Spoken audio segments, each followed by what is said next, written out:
Livraria Espírita Culto no Lar. Amor e alteridade. As reuniões espíritas oferecem grandíssimas vantagens, por permitirem que os que nelas tomam parte se esclareçam, mediante a permuta das ideias, pelas questões e observações que se façam, das quais todos aproveitam. Mas, para que produzam todos os frutos desejáveis, requerem condições especiais, que vamos examinar, porquanto erraria quem as comparasse às reuniões ordinárias.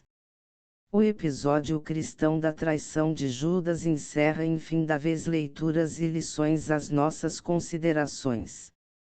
Jesus sabia que o fato ocorreria, mas nem por isso tomou uma atitude excludente. Mesmo sabendo da diferente postura do apóstolo, manteve-se firme nos ideais de amá-lo incondicionalmente na sua peculiar diferença. Isso é alteridade, o estabelecimento de uma relação de paz com os diferentes, a capacidade de conviver bem com a diferença da qual o outro é portador. A ética da alteridade consiste basicamente em saber lidar com o outro, entendido aqui não apenas como o próximo ou outra pessoa, mas, além disso, como o diferente, o oposto, o distinto, o incomum ao mundo dos nossos sentidos pessoais, o desigual, que na sua realidade deve ser respeitado como é e como está, sem indiferença ou descaso, repulsa ou exclusão, em razão de suas particularidades. Alteridade, portanto, torna-se aprendizado urgente para o futuro de nosso movimento social espírita, considerando o lamentável processo de exclusão que vem ocorrendo na surdina das fileiras de serviço cristão e espírita, em função de uma homogeneidade utópica. Conviver com os contrários e aprender a amá-los na sua diversidade constitui desafio ético aos grupamentos espiritistas no campo da alteridade, mesmo porque o mastro da nova revelação cristã preconiza a fraternidade como postura de base para relações pacíficas e mantenedoras do idealismo superior, em direção às clareiras de necessidades do homem do terceiro milênio. A inclusão, em nome do amor, é ação moral para nossa convivência, sem o que não faremos a dolorosa e imprescindível cirurgia de extirpação da egolatria, tão comum a todos nós almas com pequenas aquisições nos valores essenciais da espiritualização. Diferenças não são defeitos ou álibis para que decretemos o sectarismo e a indiferença, somente porque não compreendemos o papel dos diferentes na engrenagem da vida, executando uma missão específica que, quase sempre, só conseguiremos entender quando, decididamente, vencermos as etapas do processo de construção da alteridade. Sem deixar de considerar as inúmeras variações que resultam das peculiaridades individuais, apresentemos algumas dessas etapas na caracterização do processo autoritário, tais como: conhecer a diferença é a fase de acolhimento do outro, despindo-se de preconceitos e estereótipos éticos pré-formulados, guardando abertura de afeto ao diferente e à sua diferença. Compreender a diferença, criação de avaliações parciais, não definitivas, que favoreçam a análise desse outro, buscando entender-lhe as razões, estudar-lhe os motivos até penetrarmos na essência de seu ser, compreendendo-o pela apreensão do sentido que ele tem para Deus, seu papel cooperativo no universo.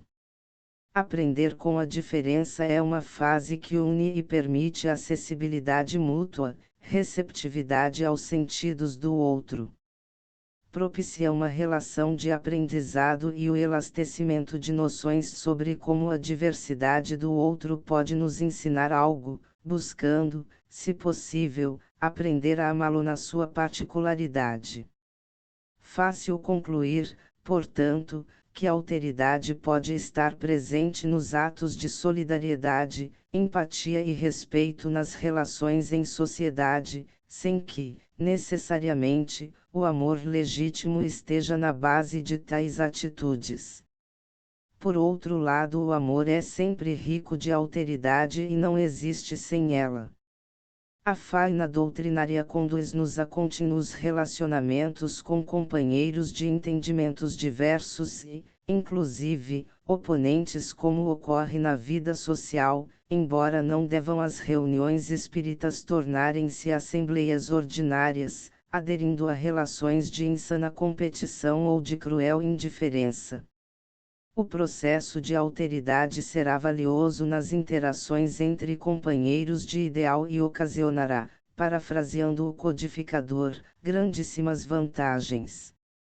Investir no entendimento de semelhante questão auxiliar-nos a estabelecer uma autossondagem frente aos testemunhos da vida relacional, investigando em nós mesmos, a partir dos atritos e desencontros com o outro, as causas reais dos sentimentos que se assomarão no caleidoscópio do mundo emocional, efetuando uma viagem segura a um outro diferente, ainda não dominado e também desconhecido que reside em nossa intimidade.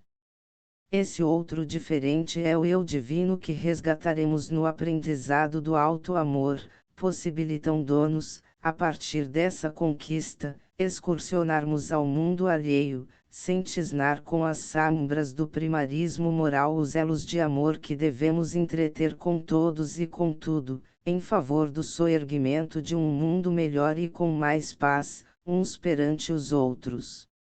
Não olvidemos, portanto, laborar por mais sólida preparação ética em nossos conjuntos doutrinários, tratando das temáticas que versem sobre a edificação de relacionamentos consistentes, com alteridade, estudando o significado de compreender e aceitar, reflexionando com demora no que seja saber criticar e discordar sem inimizade, sem oposição sistemática e dissidência declarada, sabendo discordar sem amar menos, apesar de pensar diversamente. Mesmo que nos agastemos inicialmente pela ausência do hábito de conviver harmoniosamente com conflitos e tribulações da vida interpessoal, anelemos por novos comportamentos repletos de amor e alteridade, aprendendo a maleabilidade, o altruísmo, a assertividade, o domínio emocional e os imperativos de vigilância sobre os impulsos menos bons, que serão promissoras sendas na conquista da ética da alteridade. Evidentemente, não fazemos apologia ao convívio no círculo estreito de desafetos, em climas adversos. Privilegiemos os afins como quesito fundamental ao bom andamento dos compromissos assumidos, aprendendo que afinidades são lembretes de Deus, a fim de não esquecermos o desejo de amar, e estímulos para a alegria da amizade. Contudo, não desconsideremos que o aprendizado do amor autêntico, a sedimentação da conduta amorosa é arregimentada na fusão relacional com os menos afins, os que não nos atraem, com os quais superaremos, paulatinamente, pesada fortaleza de entraves emocionais, libertando-nos para voos mais amplos pelos céus universais pulsantes de amor divino, na vitória sobre o egoísmo que ainda nos aprisiona. Amigo dirigente, a responsabilidade que te cabe junto aos ofícios doutrinários é de inestimável valor. Difundir esperança, promoção humana, delegação de responsabilidades e estímulo para viver são alguns dos inúmeros deveres a ti confiados, quando assumimos os postos da direção espírita. Pensa e medita em teus desafios. Estás no cargo que te onerará com graves ocorrências na medida das tuas necessidades de aprendizado. Não fujas da ocasião e fez o melhor que puderes. Nos terrenos do afeto com aqueles que te rodeiam, vigia tuas manifestações de carinho e atenção avaliando os efeitos de tuas ações, continuadamente. Alteridade para ti será o desafio de aceitares cada pessoa em tua experiência evolutiva, auxiliando-a a crescer e se libertar. Se guardares contigo os preconceitos e estereótipos, ainda que manifestes afeto e reconhecimento aos que te rodeiam, certamente obliterarás o ciclo espontâneo das relações que devem vigorar em teus ambientes de esforço. As pessoas à tua volta nem sempre saberão traduzir a linguagem universal dos sentimentos que as envolvem, perceberão, porém, o hiato, a reserva com que são tratadas. Afeto para ser divino precisa ser espontâneo, autêntico, natural. Se guardas dificuldades em entender esse ou aquele companheiro, se não admites determinadas expressões comportamentais que diferenciam de tua formação doutrinária, se não compreendes determinadas ideias que a te parecem desconexas da proposta espírita, tenha muito discernimento para que não te aprisiones aos grilhões do personalismo que subtrai-te a alteridade, a capacidade de entendimento com o outro. Os dirigentes espíritas conscientes na atualidade precisarão de muita alteridade para cumprir sua missão a contento. Razão pela qual, mais que nunca, aprendas o que seja promover e delegar, a fim de permitires aos que te cruzam as vivências encontrarem o quanto antes, com o preparo elementar, os caminhos adequados de crescimento que nem sempre serão ao teu lado. Liberta-te da ideia de uniformidade e ajuda cada qual a descobrir o seu caminho para Deus, sem jamais esquecer que cada criatura tem o seu roteiro divino.